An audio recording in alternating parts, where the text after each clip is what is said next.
saying we know Piglet's going to play that champion, and they're ready to deal with it. Interesting, Kennen being taken away as well. Lee Sin taken off from Bengi. Shen taken away from Zorozero. These are actually all top lane champions aimed at Zorozero so far. There's the Ahri ban. Zed may get through. That's the real question here, is you've got champions like Zed, you've also got Fizz in there that we've seen both these guys run, and SKT are now considering what their ban is, because SKT have actually traditionally first picked Ahri whenever available. There's the insta-lock Zed.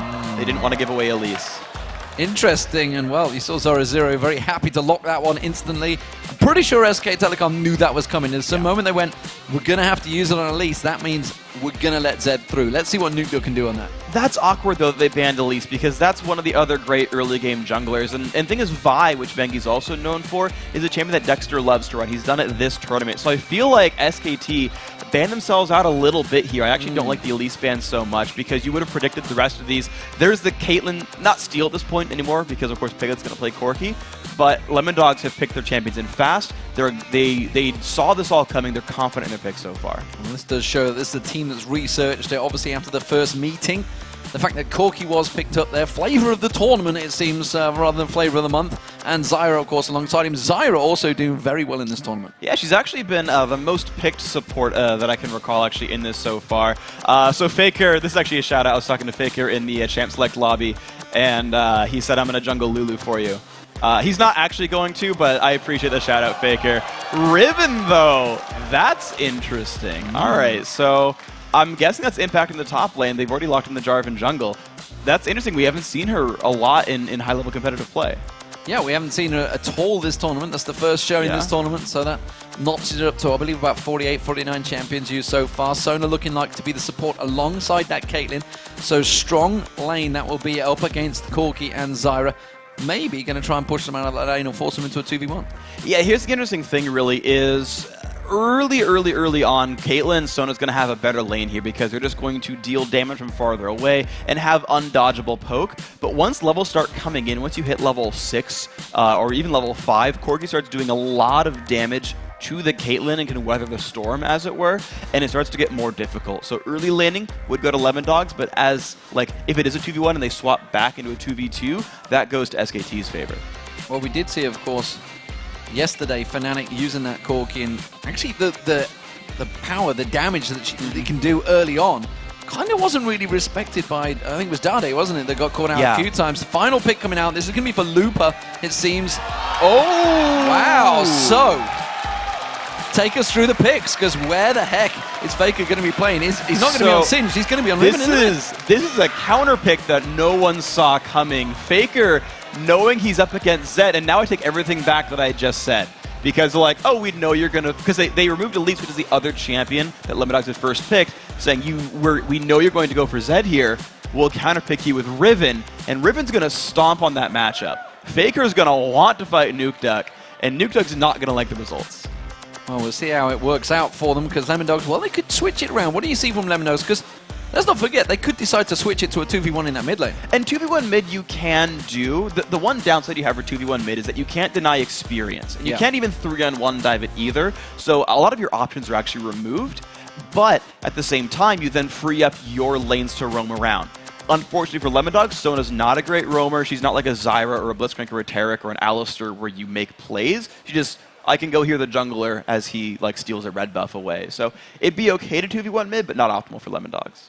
So that is the teams, and while the teams do load onto the Rift, let's take a look at what you guys at home have voted for this one. According to lolesports.com, 79% of you guys at home have voted for SKT, and of course, all the analysts guys went for the same team, so everybody's on the same page right here. Right or wrong, we're all in the same boat. So everyone high five your monitor for me. We all agree with each other. That's nice. Except for the 21% of you who went for Lemondogs. You guys are unrepresented here.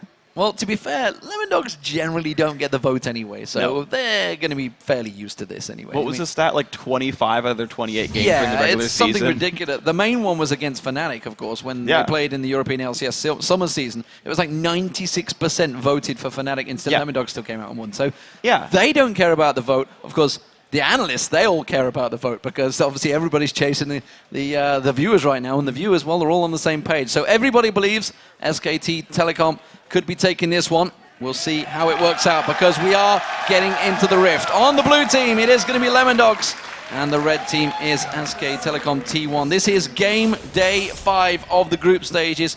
One more day to go, ladies and gentlemen. Tomorrow is the big super day straight in there. Oh, no. Faker's going to get caught out. Can he get taken down? Yes, he will.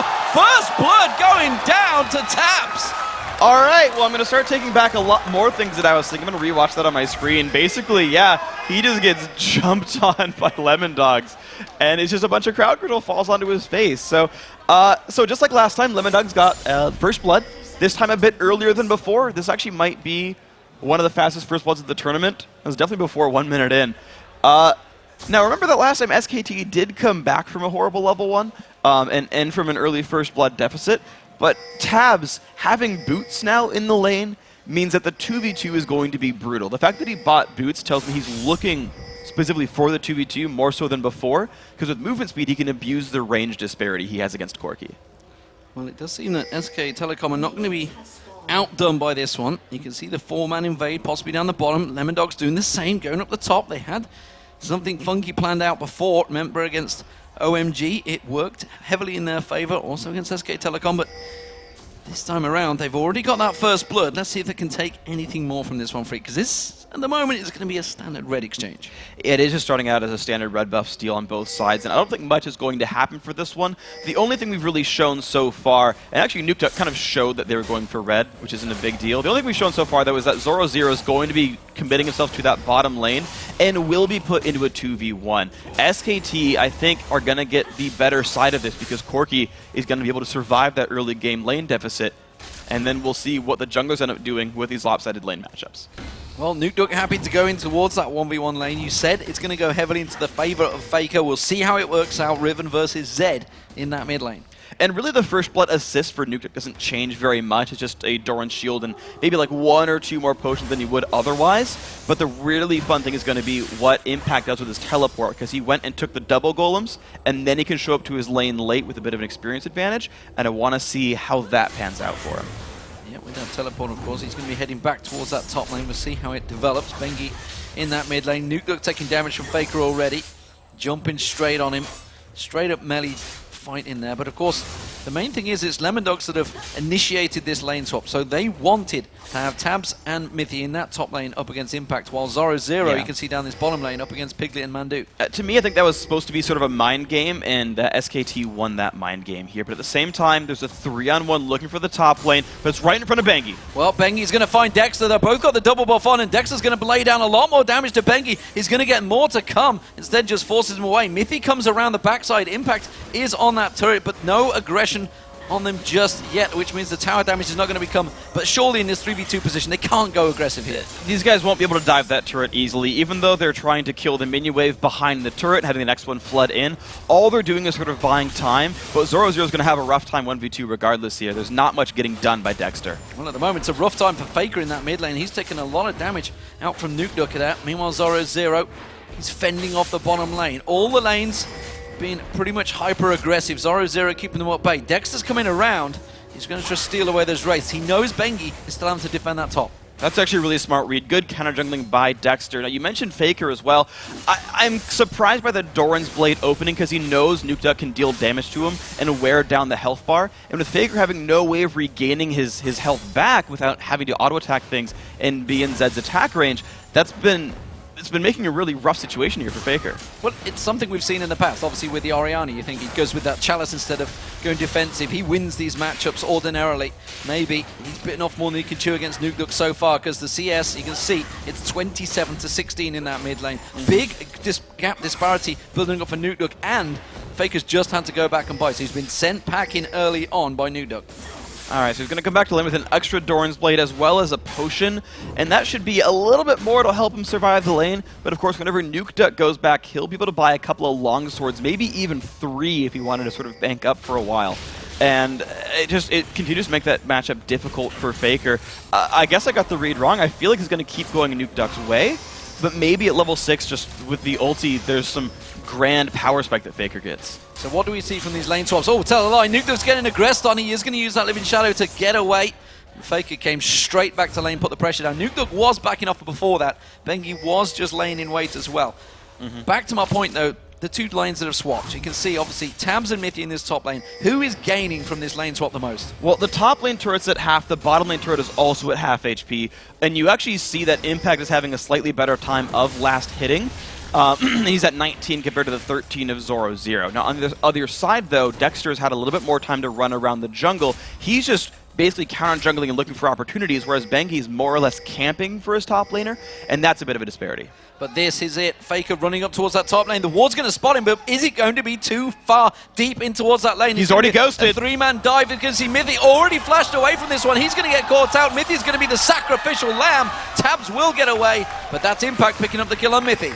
That's a good pickup right there. It's when you've got a lane matchup like that, you didn't even need Faker to make that happen. It was just these guys were pushed up so far. Tabzz was unable to land like a 90 caliber net or something to slow down the Singed advance. And there's just no tools there for someone to run from that.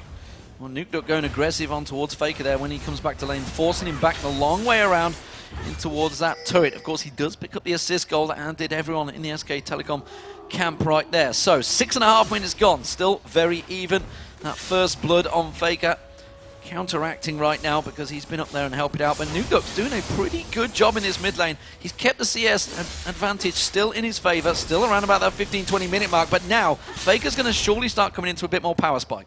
It's going to get a little bit better. Riven, I think, scales a little bit harder off of early attack damage than the Zed does. But the one bad trade you saw against Nukeduck was because Faker had gone back and Nukeduck hadn't yet. So you've got a one-item advantage here for the Zed that honestly should keep Nukeduck in favor. Well, we do see Dexter paying a visit towards those Wraiths once again. He's managed to take that camp away. He could go to those at the top. They've tried that 3v1 exchange, and that tower is low in the top lane. Of course, the red buff's just spawning. He may steal this one away. Bengi is doing the exact same in the bottom lane. Thing is, it's not going to be the buff's not going to be available, but Bengi can look for a dive here. He ran through a ward in the river, so if Lemondogs are spotting this, they should be okay. Mithy getting caught by the tower there. Impact's hoping to try and chase in this one. Has got Fling available in the moment. Tries to get the slowdown on him. He does. Dexter comes back around there and forces him away. Bengi, though, coming around towards the mid lane. We can see Nukeduck. He is pretty deep on this lane, feeling very confident up against Faker. Will he be too confident and push forward? No. Looks like Bengi is going to back away. And Nukeduck's doing a very good job of, as I say that he actually uses the shadow, but it's because he saw Bengi go back into the jungle. Nukeduck's doing a very good job of holding on to his W cooldown, making sure he has it if he needs to escape. He's not wasting it away. And a point with Mithy, actually, that I really like is normally Sonas do not learn their speed buff at level 4. Mithy did here to run away from Singed, and of course, there's also a gank being set up by Dexter here. But the problem is, he's going to actually land on towards Impact. Has he gone too early, though, Dexter? Because coming along the top is Piglet and Mandu. They're about to join this fight. Oh, and he flings Dexter straight in there. Dexter's got to run past it. He's going to get locked up. The tower does go down, but that is going to be a dead jungler for Dexter. That's really unfortunate. He should have seen that when a turret goes down, the dual lane often swaps back. They have to be right in range there, but Dexter that was not a necessary dive. He should have known that there were people coming in to support that top lane. Teleport down the bottom from Impact. That's going to force Zorozero away from the turret. He was pushing up aggressively there. Nukeduck, he's going to see Bengi coming around the mid lane. Of course, that's going to give away their position, but the top lane's where they're going to be pushing. Mithy and Tabzz will return to that top lane, so they're happy to keep a 2v2 now. This will be the interesting thing because there's a BF sword picked up now for Tabzz. I know I said earlier that like level 6 or 7 it gets really great for Corki, but there's a giant damage lead right now for the Lemondogs AD carry. So looking for that matchup and dealing damage, no, I tell a lie, he swaps back to the bottom lane. Just kidding, they still want to do the 2v1 pushes. Alright, so Lemondogs still going for the 2v1, still trying to deny.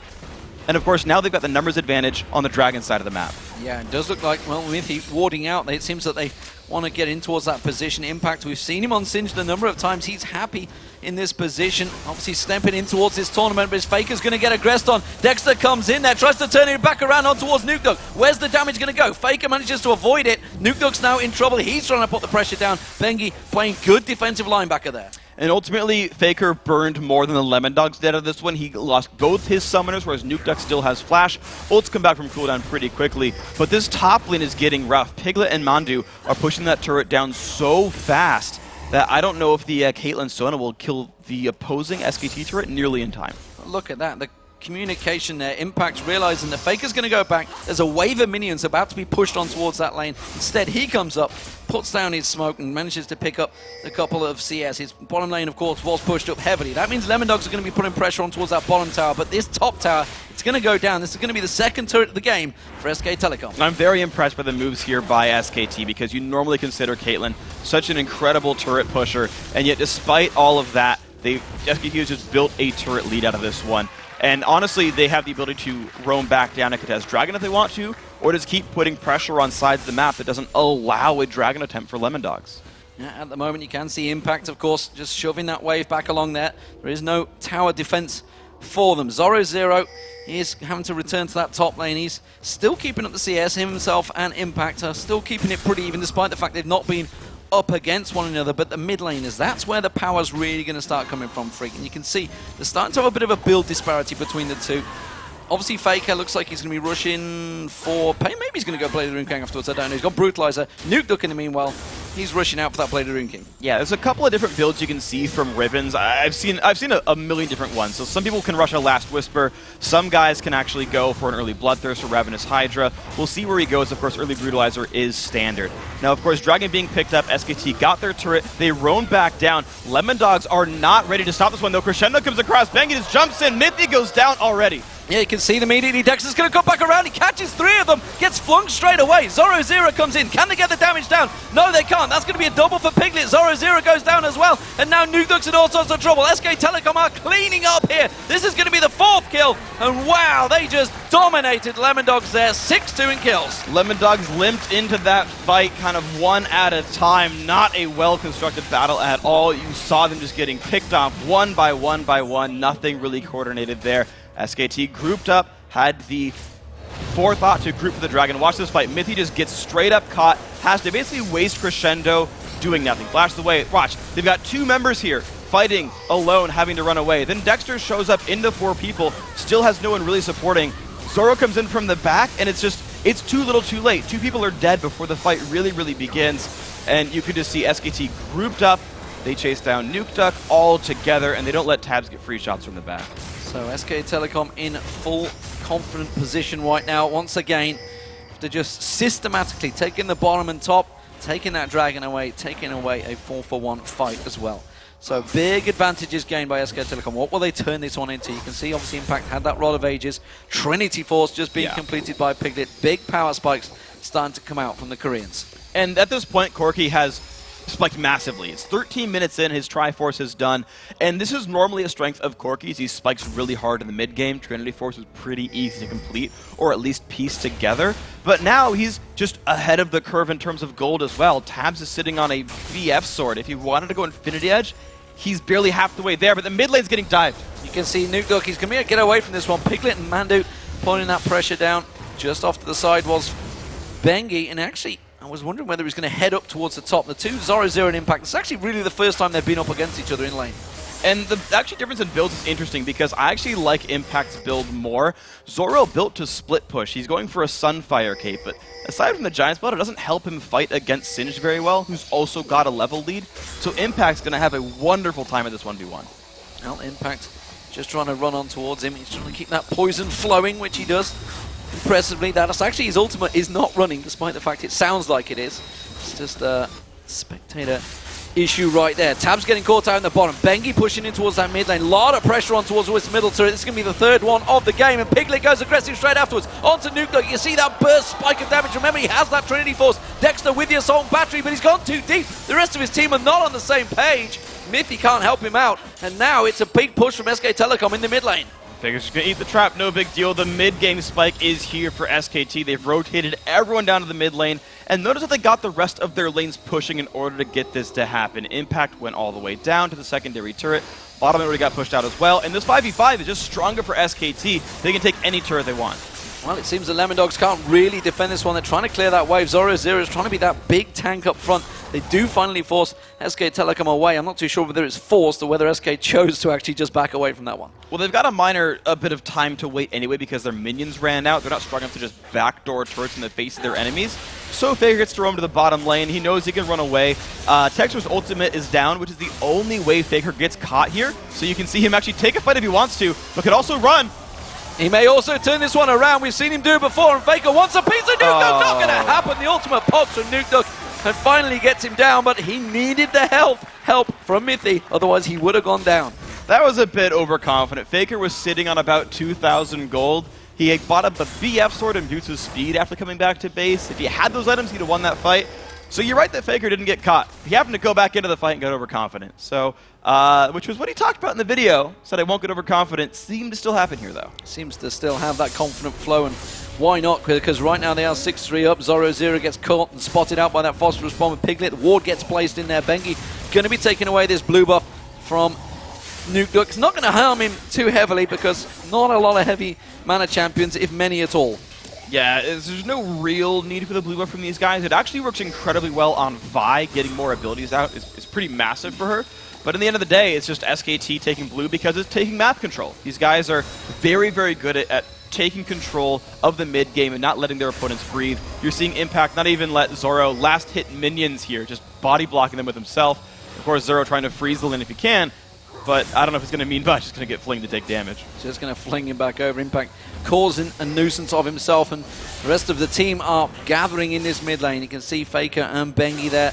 Mandu just off at the side. Piglet joins the top lane. They're going to go aggressive. They fling Zorozero in. They may have the damage to burst him down here. He's on that turret. He's a big tank, but he's not quite got enough. Gets away with it just about Zorozero there. Now you can see the transfer around. Can the rest of Lemondogs try and chase on towards it? Impact is low. Piglet is low, but there's no one really there to respond. And look what just happened there. Impact sat there tanking the turret against the main tank of Lemondogs, saying, Bengi, Piglet, just keep hitting him. Just keep hitting him. He'll fall down eventually, and forced the defending team away in a just 2v1 turret dive. That is what SKT are doing here. And now I want you to pay attention to the pink wards. The ward control is now what's important for SKT, because if they want, they can set up a trap at Baron and force Lemondogs to face check into it if they don't want to just play the siege game. The Dragon fight coming in 45 seconds time will certainly be one of the pivotal moments in this game. You can see Tabzz, he's got that Infinity Edge built up now.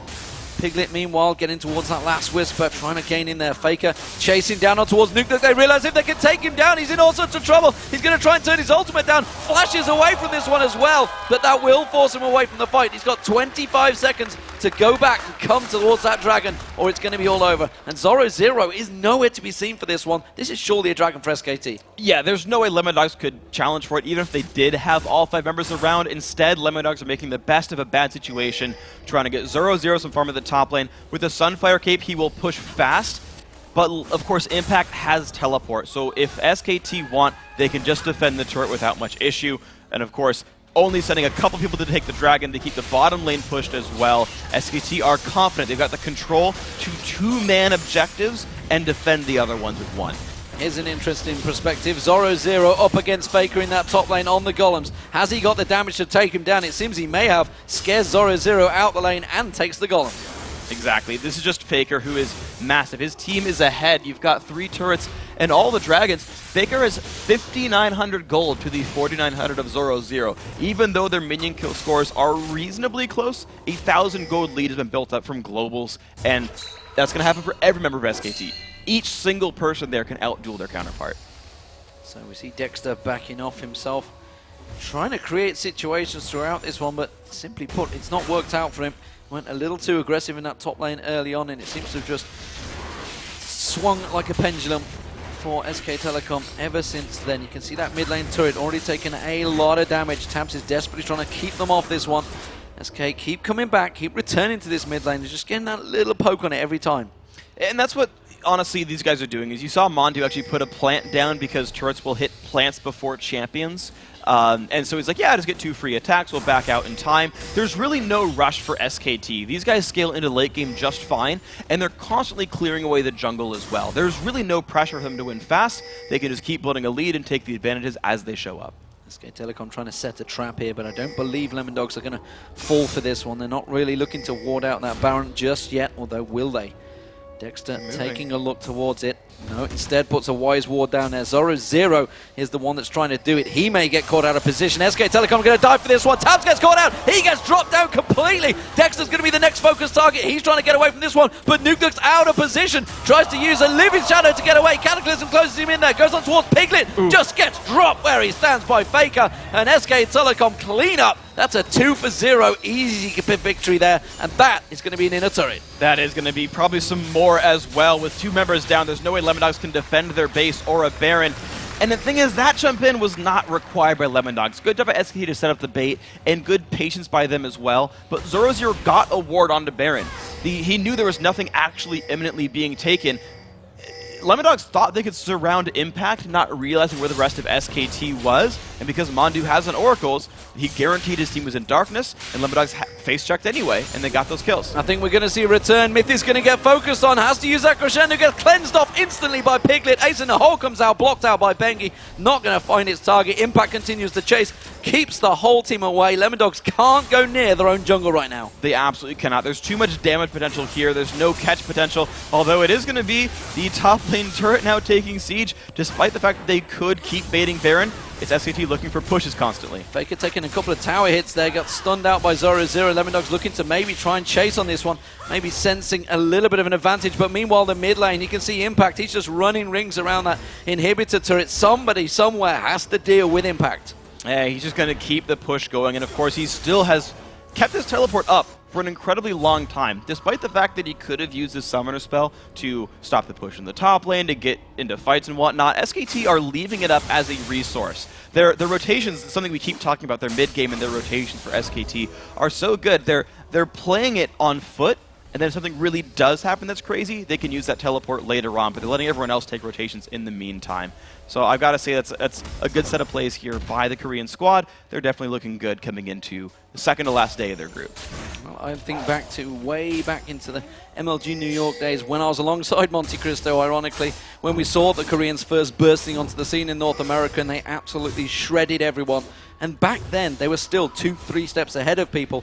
And it seems that still we yet to catch up with them. Certainly the Lemondogs at the moment, they just seem lacking in when it comes to SK Telecom's sort of positioning. They just seem to put the pressure on all of the lanes to be in perfect position to just set up those ganks. It really is. It's the ward control game. It's a lot of these teams are not familiar with what to do when the enemy team is constantly in fog of war. All these moves come through because you don't see the other team. They don't see where SKT is, and they walk into one brush too many. Same situation. Pink wards, Oracles, running near Baron. They see, oh, well, Lemondogs are actually in the mid lane. Okay, we can take it now because they didn't check last time. Yeah, and you can see Impact's just keeping vision on them, knows that they're nearby. Mandu's just off the side. They sneak and hide in there, so Zorozero has to come all the way in there to check it. Goes in, goes too deep. Stranglethorn separates them out there. Dexter goes in. Assault Battery already used on Mandu. He gets dropped down by Faker. Faker turns it back around. SK Telecom are pretty low right now. If Tabzz can gain a good position, he may be able to start getting some damage down, but instead, Impact and Piglet completely separating them. That's going to be Nukeduck going down. Now we can see Mithy and Tabzz running for their lives away from Impact and Piglet. And again, another fight well played by SKT, forcing Lemondogs in. That's a kill on the Mithy. He's just going to go down. Singe chasing, not something exactly new at this point in this game. And it's just over and over. It's SKT setting up fights that they can easily win. Lemondogs runs into them, onto the Zyra ultimate. It spreads apart the team. SKT get another clean team fight win, and they take another turret off of it over and over again. Methodical play from SK Telecom. 24 minutes coming into this one. The first inhibitor of the game will go down. It's 12-3 in kills, 5-1 in turrets, and well, you can see that 9,000 gold advantage building ever so more. Tabzz having to use the 90 caliber net to try and escape the oncoming horde of SK Telecom. Just about getting away from there. Everybody seems to be on point right now for SK Telecom. We talked about it at the start of the show. Just, you had to pick up those wins on day one. Maybe catch them a little bit disoriented, but they seem to be coming in today full of confidence. Exactly. The SKT are just a team with so much control and knowledge over how to play the game. And Lemondogs, being a bit of a new squad, they're a little bit green. They haven't quite ripened yet. These guys have more future to play, of course, for themselves. We talk about what happened with Mineski. They said, you know, we're happy to be here. We're learning a lot, and these are really smart teams to play with. And again, to that point where a lot of these teams haven't played against supports like Mandu, who just create fog of war the entire time and never let you move. Lemondogs had to experience that now and say, this is the kind of game that we could evolve ourselves into. This is the kind of game that we could compete against if we learn the play style, and they'll keep learning. Zorozero having to use Dominus, going to try and turn it around. The aggression on towards him, assault battery on towards Faker. Have they bitten off more than they can chew? Faker's going to try and run away from this one. They've got Slice and Dice in a moment. No, gets to the turret. The rest of SK Telecom join in. The teleport coming in from Impact, and now they're closing the gap. They catch the grasping roots on towards Dexter. The fling comes in. Dexter goes in to his death and demise. He will go down. It's Faker that picks up the kill. Ace in the hole not getting through there. Faker does go down. Nukeduck picking up the kill there. Nukeduck too deep, all on his own. He's going to get taken down. It's PoohManDu that manages to close it out. It's a 2-for-1 to SK Telecom. And there is a 7-0-3 Corki with a bunch of items, going to continue to lead the charge here. A 4v3. This might be the game-winning push. There are super minions here. Just kidding. SKT looking for the top lane. And just look at Impact's build. He knew what he was up against. It's all about the melee and armor damage, and just goes straight for that Thornmail, building into exactly what he's up against in their opposition team. And that's just so smart in general. That we talked about it a little bit with Zorozero going for the fast Sunfire cape. He's actually going into a bunch more armor as well, realizing that Faker and Piglet are the most damage, but he's never even had a chance to fight against Impact, who's had an easier build path and really no counter building for him either. And it seems that every time Lemondogs try to create that situation, SK Telecom are there, they're reacting, they're already into position. You saw it, obviously that started off with Dexter and Zorozero trying to create a situation, trying to get onto Faker, but the rest of SK Telecom reacted so quickly. Well, think about what they're trying to catch right here. The only guy who can really engage is Dexter on Vi, maybe a flash note from Mithy, but you're trying to chase a Singed, which is like rule number 2 of League of Legends, is don't chase Singed. Or chasing a Jarvan who's going to flag toss away, or Faker on Riven who's going to press Q a bunch and get out of range, or Korg who's going to Valkyrie. Like, every single one on SKT has really good disengage tools. And then when you dive really hard because you're Zed and Renekton and Vi, Stranglethorns shows up. There's really, like, sort of categorically in a team fight, SKT has all the tools they need. In addition to the fact that they've played the mid game so well, SKT I think have done remarkably from second 0 all up till now. Well, it is going to be the Baron for SK Telecom, not a person from Lemondogs anywhere near that half of the map, let alone coming in to try and get it placed. But look how many ping wards are down and around that area. They have full vision control of the entire area of Lemondogs jungle. And that is SKT earning that Baron. For the last 10 minutes, they've had that area ping warded, and Mandu's had an Oracles, and every time Lemondogs, sticks their nose in there, tries to chase him down, and gets kicked back for it. And finally, SKT trained them to not look for Baron because it's gone bad every single time. Of course, now SKT have Baron, and we're probably going to see them push in for another win here. Well, he did manage to avoid a couple of puns there, Freak. I'm disappointed in you. Sniffing the air right now is SK Telecom to see if they can find Lemondogs, and it does seem that it's going to be another free inhibitor turret. There was no fight put up from that one because Lemondogs realizing they can't fight for this one. Look at that, Tabzz putting damage onto Impact. He's just laughing at him in his face openly, realizing that they can't do anything about this one. The battle for the Nexus turrets will follow. Faker goes in on towards Dexter. Zorozero goes aggressive. The ace in the hole comes out, does manage to land onto Faker. Zorozero gone way too deep away from his Nexus turrets. Where are you going, Zorozero? Get back to your turrets. You do see the Cataclysm coming down. Crescendo lands down there. PoohManDu taken low. Tabzz tries to get in. He's gone too deep. Impact gets in towards him. Zorozero will eventually go down to Faker. They realize it is all over. Bengi manages to get the kill onto Tabzz. Zorozero continues to chase away from this one. Gets a little bit of lifesteal off those walls. Slice and dices away. But he's not going to get anything more from it. PoohManDu goes down. The rest of the base will follow. And it's SK Telecom taking away their first game of the day here on day 5. And the moral victory for Faker at the end. He takes down Zorozero. Nexus falls over. This is SKT looking to secure one of those 2 playoff spots out of the group. They're a game behind OMG, but a game ahead of TSM. Now 2 at this point. So let's make it happen. Confident performance from SK Telecom. And remember, first blood went down within the first minute of the game. It was Faker that actually got caught out, but it wasn't to be for Lemondogs once again. SK Telecom looking so strong here in day 5. Can they go all the way? Of course, the position's all up for grabs in this group.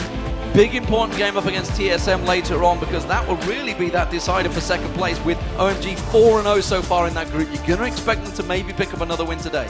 It's definitely likely. If we kind of expand our look down to the playoff race, you do have to look forward, as you just said, to the SKT-TSM match. But when you look at this game, SKT, they looked pretty much like SKT. All right, kind of a silly play at level 1. Faker got a little bit aggressive, got caught out. All right, fine. But that didn't hold SKT down. They played the standard controlled game. I think they got lanes that they wanted. They got the first turret kill. Bengi camped for his top laner, and actually, with a couple lane rotations, picked up some kills that way as well, and just built a lead. Took a really good dragon fight in the mid game, and then controlled Baron, and that gameplay carried them through the game. Absolutely fantastic stuff. Flo, SK Telecom, they pick up their first win of the day.